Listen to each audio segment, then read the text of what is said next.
en nuestra sociedad existe esta dualidad. Personas que luchan por ser reconocidas culturalmente y otras personas, a veces las mismas, que luchan contra la violencia que genera esas diferencias culturales. Es una convivencia difícil, ciertamente. No obstante, existen herramientas de análisis que estudian nuestros modos de actuar para luego, por lo menos, reconocer quiénes somos. Desconfianza nacional. ¿Qué fue primero, la violencia o el miedo?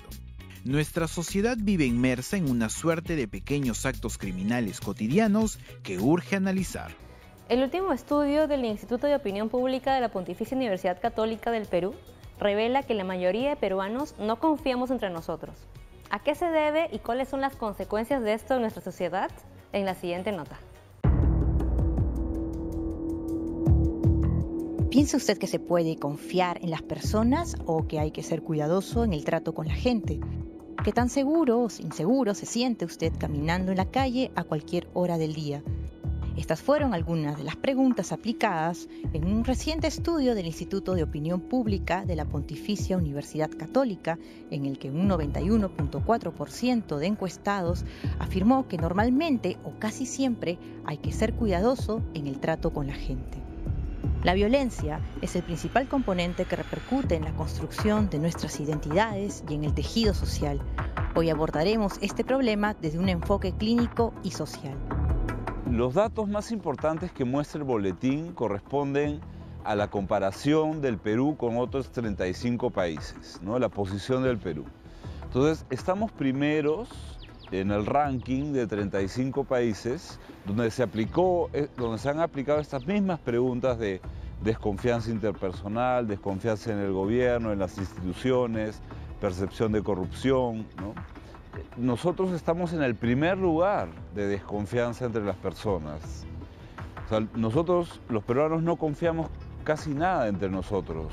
Estamos primeros en la percepción de corrupción. Los peruanos, y de lejos, percibimos que la mayoría de los funcionarios públicos están involucrados en temas de corrupción, ¿no? Y eso mucho antes del destape del escándalo de corrupción de la empresa Odebrecht. Son datos muy fuertes, confiamos muy poco.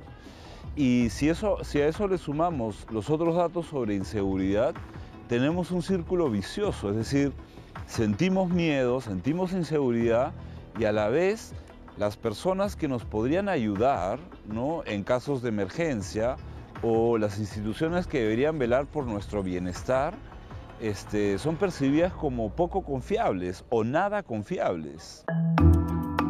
Es evidente que hay una relación directa entre las estructuras sociales, las crisis económicas, por ejemplo, y la aparición de delito patrimonial.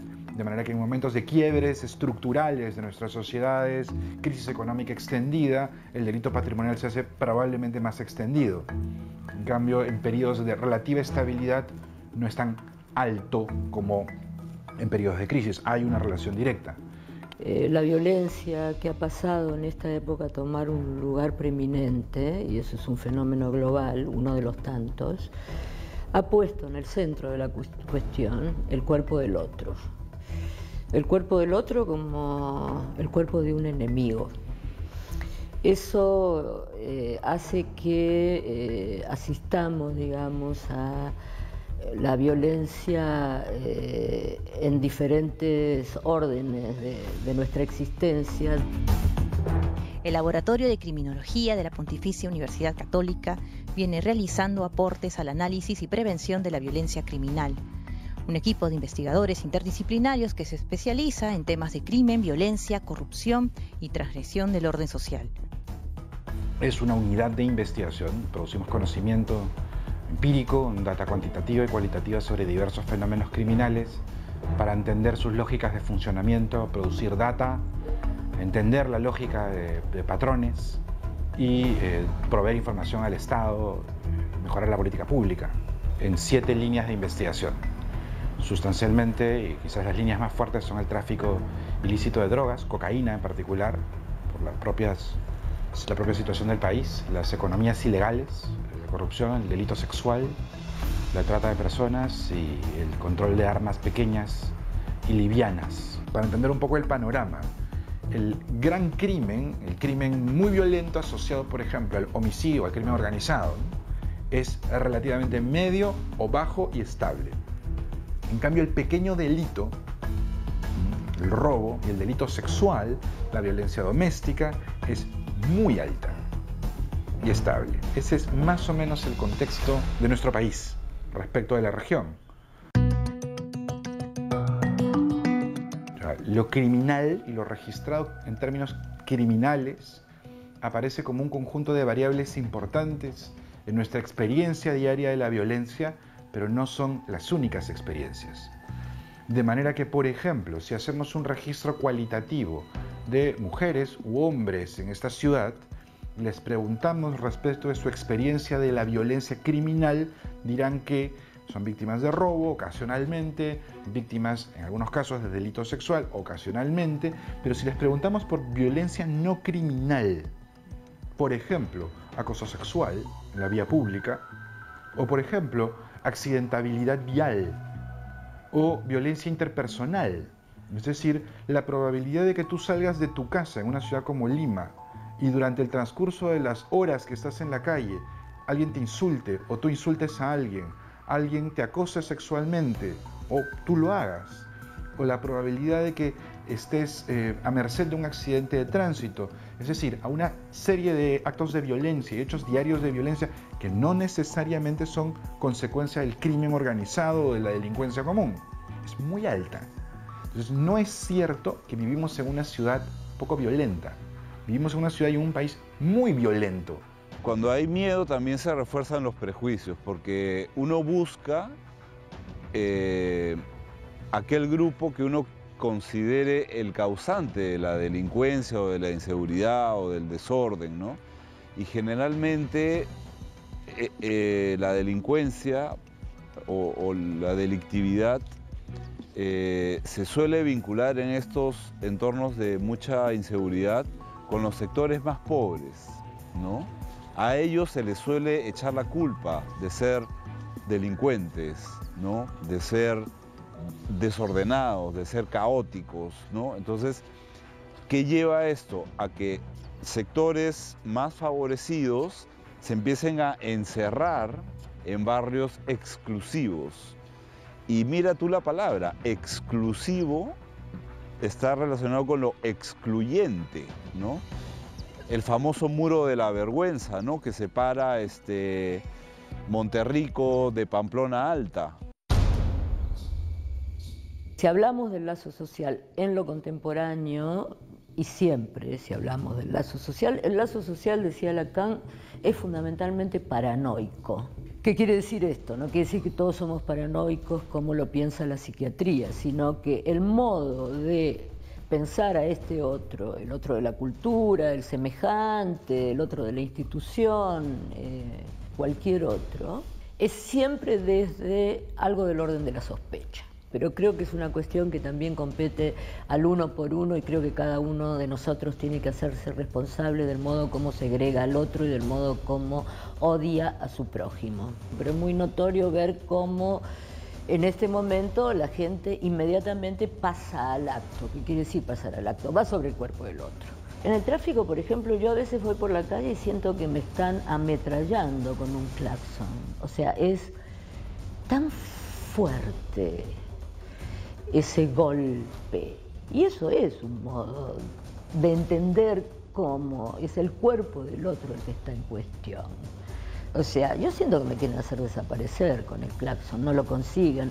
En general, en ese tipo de situaciones, lo que hago es tratar de encontrar al otro en la mirada y de hablarle. O sea, yo me la paso hablando por la calle. O sea, voy y le digo, hola, un momentito, no toques tanto el claxon. O sea, de recuperar algo de la dimensión sujeto de ese otro.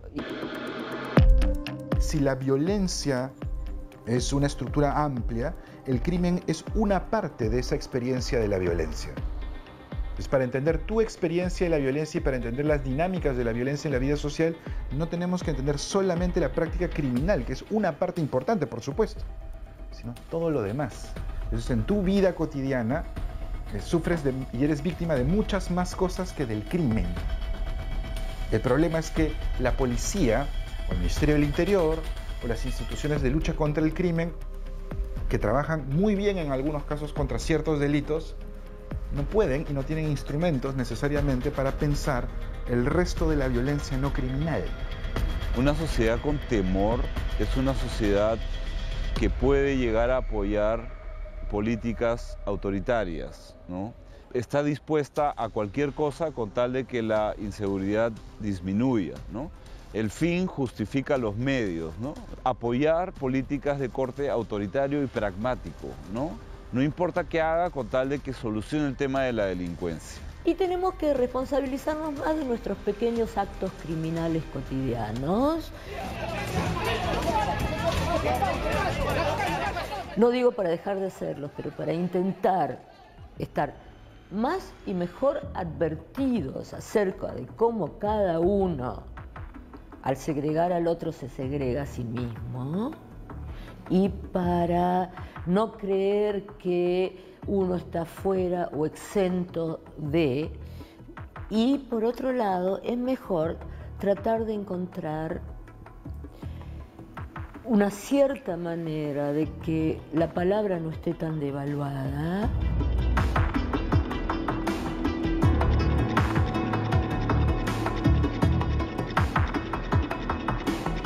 Analizarnos y reflexionar juntos como sociedad es un gran paso para cambiar este escenario de violencia y desconfianza. Negro, primo, moreno o sambo son algunas de las palabras con las que nuestra sociedad denomina a los afroperuanos, cuya historia y tradición son partes de nuestra identidad nacional. Lamentablemente, esa herencia está diluida en el mestizaje que hoy reconocemos. Hace unos años el Estado declaró junio como el mes de la cultura afroperuana, en memoria del nacimiento del poeta y decimista Nicomedes Santa Cruz, precisamente para poner sobre el tapete la importancia de sus aportes y visibilizar sus necesidades. Lo recordó recientemente el ministro de Cultura. Celebramos y sobre todo visibilizamos. Vivimos como si nuestra población afro no tuviera problemas que son específicos de esa comunidad y que deben ser atendidos y resueltos por la sociedad y el Estado. La peruanidad no está completa sin lo afroperuano, dijo en otro momento del Solar. Desde que los negros africanos llegaron a este continente como mano de obra esclava, trajeron consigo la cultura de su lugar de origen y a partir de allí la historia peruana cambió para siempre. El barco no tuvo espacio para artilugios, para inventos ni cosas por el estilo. Todo eso vino en la memoria y en la inteligencia de la gente.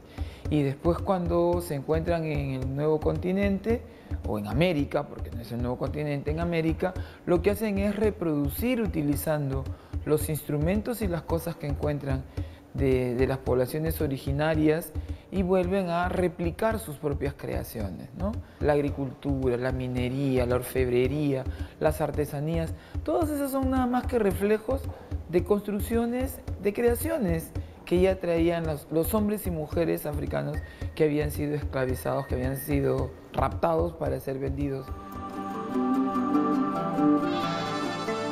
Entender las luchas de independencia sin la presencia de la población afrodescendiente hoy sería muy ingenuo, ¿no? Sabemos que la población afrodescendiente fue parte de todo ese proceso, pero además ha estado presente en cada momento de la historia.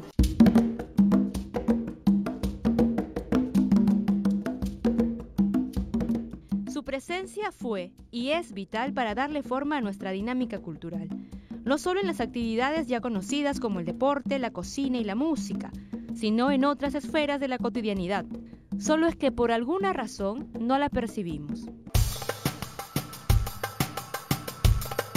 Yo creo que es un ejercicio de racismo poderoso cuando la gente supone que los afrodescendientes no tienen saberes ni conocimientos ancestrales. Hasta hace algunos años, muchas personas se referían a la discriminación como un problema asolapado, como una situación asolapada. Yo diría que hace muchos años la discriminación dejó de ser asolapada. La discriminación es potente, directa y dura, ¿no? Tú te vas a encontrar con una cantidad de situaciones donde las personas, en particular las personas afrodescendientes, son discriminadas por el color de su piel, por sus características físicas, y alrededor de ello, digamos, en el marco de una estructura que tal cual está diseñada, configura un escenario de exclusión muy profundo que limita el ejercicio de derechos. Somos peruanos. Somos afroperuanos. Aquí estamos. Aquí estamos. Orgulloso. Orgullosa. Somos afroperuanos. Cuando tú hablas en general de población, hablas de interculturalidad, tiene que aparecer alguien que haga evidenciar que hay un afrodescendiente. La gente no ha naturalizado la presencia de los afrodescendientes en la construcción de la historia, y esto no tiene 10 o 15 años, tiene 500 años, ¿no? Y entonces nos hace falta efectivamente que eso ocurra, para que entre en la cabeza de la gente, para que la gente manifieste que un afrodescendiente forma parte de él, es que tiene que visibilizar a los afrodescendientes a lo largo de la construcción del país en general, pero de su propia construcción identitaria en particular. En el mes de octubre de este año se realizará un censo nacional que no se hacía desde 1940. Y esa data servirá para conocer cuánta población afrodescendiente tiene el país y en dónde, así como cuál es su situación socioeconómica. Lo importante de este censo es que en el marco de esta pregunta existen categorías o variables que están destinadas a la población afroperuana, ¿no? Hay categorías como negro, moreno, sambo, mulato, afroperuano, afrodescendiente, que por fin la población de origen africano podrá elegir y podrá ser contado en las cifras oficiales, ¿no? Este censo ayudaría a reformular las demandas actuales de la población afroperuana y podrían vislumbrarse algunas soluciones. Una de las demandas importantes, por ejemplo, tiene que ver con educación. Los datos revelan que solo el 2% de la población afrodescendiente concluye la educación universitaria. Y esto es un problema grave. El 2% tendría que hacernos llamadas de atención severas. Creo que sería importante pensar que los mecanismos de acción afirmativa a través, por ejemplo, de la generación de becas específicas para población afroperuana pueden ser aportes importantes en ese sentido. Aún, por ejemplo, el acceso al empleo sigue estado marcado por una serie de discriminaciones y percepciones que no hacen más que revelar una estructura de opresión. Otra de las demandas, por ejemplo, también está pensada en transversalizar el enfoque de género. No nos olvidemos que la discriminación y la exclusión impactan de manera diferenciada en las mujeres y en los hombres. En las mujeres, a razón del género, además, se configura un escenario de mayor opresión y de mayor exclusión, ¿no? Donde, digamos, una serie de elementos van generando un contexto donde las mujeres afrodescendientes a veces atraviesan por situaciones mucho más complejas, ¿no? Creo que las últimas denuncias en la televisión y en las redes sociales nos ponen en evidencia que las mujeres afroperuanas viven situaciones muy complejas de exclusión y muy violentas también, ¿no? Como vemos, sus demandas son diversas y nos tocan a todos contribuir a solucionarlas. Si bien el Estado debe tener políticas claras y sostenidas para el desarrollo de las poblaciones afrodescendientes, somos los ciudadanos los que vamos a generar el cambio real. La ciudadanía tiene que reclamar por ellos y por todos, como nosotros. Es responsabilidad colectiva, ¿no? Solo así podemos hacer que algunas cosas comiencen a moverse en nuestra estructura mental y comenzar a hacer ejercicio de autoidentificación sin temor. Siempre está la duda, ¿no? Sí, pero yo tengo, pero... No, sin peros. ¿Qué cosa es lo que hace que te identifiques con total seguridad? Porque te pertenece, ¿no? Lo que insistiría es en la importancia de pensar al Perú como un país diverso, como un país donde coexisten una serie de culturas y expresiones culturales, y creo que allí radica nuestra mayor riqueza. Mucha gente entra en mucha tensión cuando uno habla del derecho a la diferencia o del Día de la Cultura Afroperuana. ¿Por qué un día para esta población? ¿Por qué un día para ellos y no para otras? Yo creo que sí, nos merecemos todas las poblaciones el reconocimiento. Es porque existe una urgente necesidad de poner en evidencia que las brechas de desigualdad aún están vigentes, que son poblaciones que viven situaciones de exclusión muy dramáticas que necesitan ser atendidas por el Estado. Y creo que en ese sentido el mes de la cultura afroperuana nos debe invitar a una reflexión como país, de pensarnos como país y de identificar qué tanto hemos avanzado por construir ese país inclusivo, democrático, que todos los peruanos y peruanas aspiramos.